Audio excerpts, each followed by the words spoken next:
Hey everybody, welcome back for another deep dive. Today you're going to get into the work of Bob Camblin.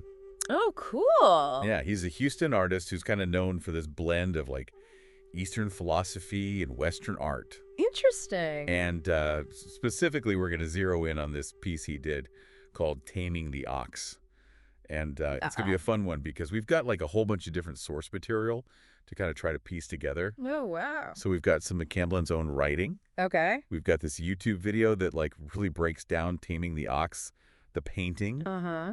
and then we've even got like a little excerpt from a book that talks about it. So it's kind of like a puzzle. Yeah, it's like we're trying to like put together all these different pieces to see like what the bigger picture is. Yeah, and I think with Camblin especially, the pieces are both visual, through his art, but then also written through his words, which are really intriguing. Like, exactly. Like he Yeah. was the thinker. Yeah. So before we get too far into all that, like, can you give us just like a quick overview of what Taming the Ox, like the painting itself, like what are we even looking at? Right. So, the book that we have, it describes the painting as this series of vertical wood planks, Okay. almost like a weathered door, like an old door. Okay. And there's this prominent metal ring right in the bottom center. Interesting. Yeah, it's simple, but it makes you think right away, is this a barrier? Is this a way in? Yeah. Or like an invitation or something like that. Exactly. Yeah. And then even just that title, like Taming the Ox, Right. like it's not just a random title, like that must tie into something, right? Yeah, it definitely has some deeper meaning. I know. It's got something to do with Zen Buddhism You got it. Yeah. somehow, right? Yeah, so there are these images in Zen Buddhism called the ox herding pictures, Okay. and they show the steps of spiritual development. Oh, wow. So Camblin is kind of hinting at that right from the title. Before we even get into like what other people say about it, Yeah. what pops into your mind when you hear that title, Taming the Ox? Well, yeah, it does make you think about like, okay, there's this visual of a door, and then also this idea of taming something wild. Right. And then like, let's toss Camblin's voice into the mix too. Like from reading his writing, like this guy loved a good paradox. You did. Like he's got all these lines like balancing and being for and against, or the gate stays open, the fence is broken. Right. It's like he's saying two opposite things can be true at the same time. Yeah, I think it's not just that he likes paradoxes. I think he sees paradox as the core of how the world works. Okay. Like finding the balance between opposites, that's what he's all about. Yeah. Both in his art and in his life. And So it's not just like wordplay, it's like actually how he views the world. exactly, yes, a worldview. Okay. And so think back to those planks in Taming the Ox. Could those represent the divisions that we all kind of face? Well, that's interesting. Yeah. So he gives us these paradoxes to think about. Right. And then we've got this YouTube video that jumps into like the whole Zen Buddhism side of taming the ox. Right. And they're talking about how the painting, it's like a metaphor Yeah. for like taming your mind, that whole journey to enlightenment. Exactly. And they make it really clear that the ox isn't something bad that you need to get rid of. Oh, okay. It's more like the wild parts of ourselves. Okay. Our impulses and our fears. Right. And so taming it isn't about crushing those things. Mm. It's about understanding them and bringing them into balance. Oh, I see. Yeah. Okay, so it's not like we're trying to kill the ox. Right. We're trying to like tame it and work with it. Yeah, exactly. There's this one line from the video that really stuck with me. It said, the journey is not about forcing the ox to obey. It's about learning to walk alongside it in harmony. It's a good one. I don't know why, but that just like really resonated with me. I think it's because it's like instead of fighting ourselves all the time, Yeah. we can find a way to work with, those messier parts of us. Right. It's like a more peaceful way of being. It's a profound shift in thinking. Yeah. Imagine how different your life might be if you weren't constantly battling your own thoughts and emotions, Right. Yeah. but you found a way to accept them. To be like, okay, this is part of me. Yeah, and to integrate them into who you are. So we've got this wild ox. We've got this door we might need to go through. Right. And then the book excerpt that we have. It kind of takes that whole door idea even further. Okay. They say that the door represents the illusions and challenges we have to overcome Yeah. to reach our true selves. Interesting. And they also mention this yellow heart Oh, yeah. within the painting. It's subtle, Okay. but it could symbolize that authentic self or even compassion. Like even surrounded by all these difficulties, that core part of us is always there. So if those planks are like the barriers that we put up Uh-huh. and that heart is like the true self, then like what does opening the door even mean? That's the question, right? Yeah. Like, are we choosing to open that door? Or is it more about like letting go and accepting what comes? That's a good question. Maybe it's a little bit of both. Yeah, maybe it's both. Yeah. It's funny, as we're talking, I'm noticing this theme of transformation that keeps coming up. Yeah. Like Camblin's paradoxes, they're all about, like, the world's always changing, Right. Zen Buddhism is all about this path to enlightenment. Mm-hmm. And then even the painting itself is like an invitation to transform by going through the door. Yeah. And if you look at Camblin's words, he says, um, the light is all you need. The end is to evolve by doing the best you can.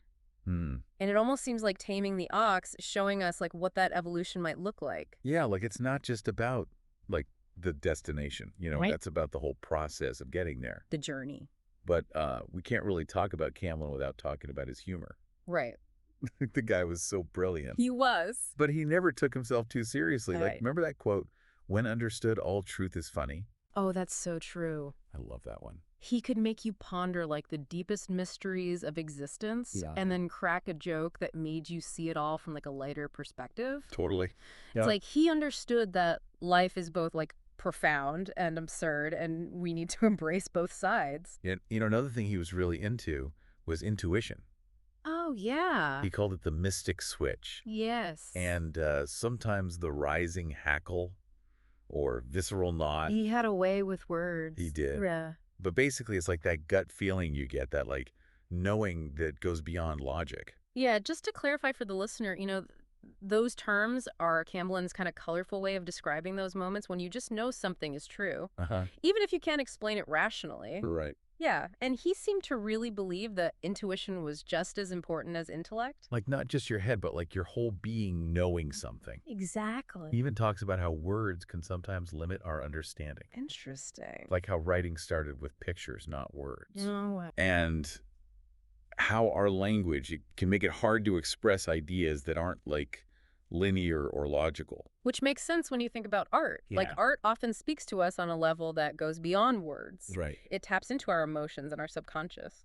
So when we're looking at Taming the Ox, is he saying like we should just feel it and not try to like analyze it with words?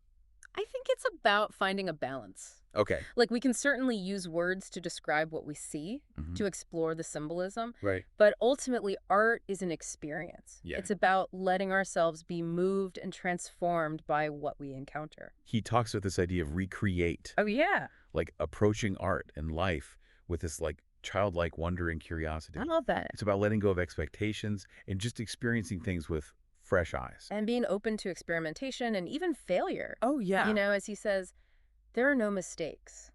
You were doing the best you can. So it's not about being perfect. Yeah. It's about like the process. Yeah, embracing the process. It all comes back to embracing the journey, like Mhm. not being so focused on the outcome that the beauty of what's happening right now. Which ties back to the Zen philosophy of taming the ox. Right. It's an ongoing practice, a Yeah. commitment to mindfulness and being present in each moment. Not about like reaching some perfect state of enlightenment. Exactly. Another thing that stuck out to me in Camblin's writing was his take on like the artist's role in society. Okay. He said, the artist today is the only free agent. He is not committed except so much as he desires it. That's a powerful statement. It is. It seems like he's saying that artists have this responsibility to speak truth to power, to challenge norms and offer a different way of seeing the world. Yeah, and he also uses this phrase, ecology of art. Oh, yeah. It's like he's saying that artists are part of this larger system, and their work, even if it seems self-indulgent, Right. it actually contributes to the balance of the world. Just as different species play a role in maintaining a healthy ecosystem, different types of art and creative expression contribute to the richness and diversity of human culture. But he also seemed kind of wary of the art world itself, Yeah. especially what he called consumer art. Uh-huh. He said, most aesthetics now are based on shock and recognition, not contemplation. Right. It seems like he craved art that made you slow down and think and feel. And that's where Taming the Ox stands apart. Yeah. It's not flashy or attention-grabbing. Right. It's quiet and Yeah. subtle, Yeah. inviting you to come closer and spend time with it and discover its secrets. He even used the term participatory art, Okay. like suggesting that true art requires something from the viewer. like Okay. an active engagement, not just passive observation. It's a collaboration in a way. Yeah. So what stands out to you about Taming the Ox after all we've discussed? What resonates with you? Well, it's interesting how this one artwork can be like a springboard Yeah. for this huge conversation about like philosophy and creativity and even like the nature of self. What about you? What connections are you making to like your own life, Yeah. to your own ox that needs taming? I'm definitely thinking about those moments where I get caught up in my own head, those times when I'm fighting myself instead of listening. Uh-huh. And it makes me wonder if there's a way to find that harmony that Camblin talks about. Me too. And there's also this thing he talks about like time travel at the speed of enlightenment. It Oh, sounds kind of out there, but yeah. I think what he's saying is like when we really connect with our true selves, Yeah. that deeper awareness, Mm-hmm. it's like we kind of break free from the limits of time and space. Yeah. It's that transformative power of art. It can transport us, connect us to something much bigger than ourselves. And speaking of transformative, Mm-hmm. one thing that surprised me about Camblin was like how open he was to talking about failure. Oh, yeah. He even says we should like learn to fail, Yeah. which seems kind of counterintuitive. It does at first. Like, what do you think he meant by that? I think he's getting at the importance of letting go of that fear of failing. Okay. Instead of seeing failure as like the end, he saw it as a step on the path to growth. Yeah, like a necessary part of the process. Exactly. He even said, success will be another failure. Wow. It's like he's saying like there's always another challenge waiting for us. Like the journey never really ends. It's about embracing the ever-changing nature of life. Yeah. Even when you reach a goal, Right. there's always another one on the horizon. It kind of reminds me of that Zen saying, Oh, yeah. like, before enlightenment, chop wood carry water. After enlightenment, chop wood carry water. Right. The work doesn't go away, Yeah. but our perspective on it shifts. Right, exactly. And another thing that really struck me about Camblin was his use of imagery. Oh, yeah. Like his writing is full of these like really vivid descriptions, like the cosmos waves is me with tree leaves, I love that one. or 5 thoughts crashed at South Bellevue and Mandel. He had a way of like capturing those fleeting moments. Yeah. Those unexpected connections that spark the imagination. Yeah, he could find beauty in like the most ordinary things. Yeah. Like when he said, it wouldn't be so bad to come back as a fly if you knew your body would shine in the sun that way. He had this unique ability to see the world with fresh eyes, and appreciate the beauty that's all around us, even in the most unexpected places. And he wasn't afraid to be vulnerable either, Yeah. like to share his own struggles. Right. He talks about how his art seems always to be close, but never yet stands completely free of me. It's something a lot of artists can probably relate to. That Yeah. constant striving for perfection, the fear of exposing yourself through your work. But then he also talks about fool the eye, fool the mind. Yeah. Like art should be playful and challenge our perceptions. He even compared historians to children searching for Easter eggs, Oh, wow. highlighting how our interpretations of art and even history are often influenced by our own perspectives. So as we kind of wrap up this deep dive into Bob Camblin, Yeah. I keep coming back to that question he posed, like, what door are you standing before in your own life? It's a powerful question to reflect on, Yeah. What are the barriers we've built around ourselves? Right. Like what fears are holding us back from really living authentically? And what steps can we take, maybe even today, to start opening those doors and embrace the unknown?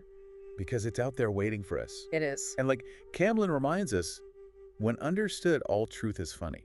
Love that one. So let's not forget to laugh along the way, Yeah. to find the joy in the journey, even when it's messy and unpredictable. Because that's what makes life worth living. Well said. Thanks for joining us on this deep dive into the world of Bob Camblin. Hopefully it sparked your own curiosity and given you some new ways to approach those like taming the ox moments in your own life. Until next time, keep exploring, keep questioning, and keep creating.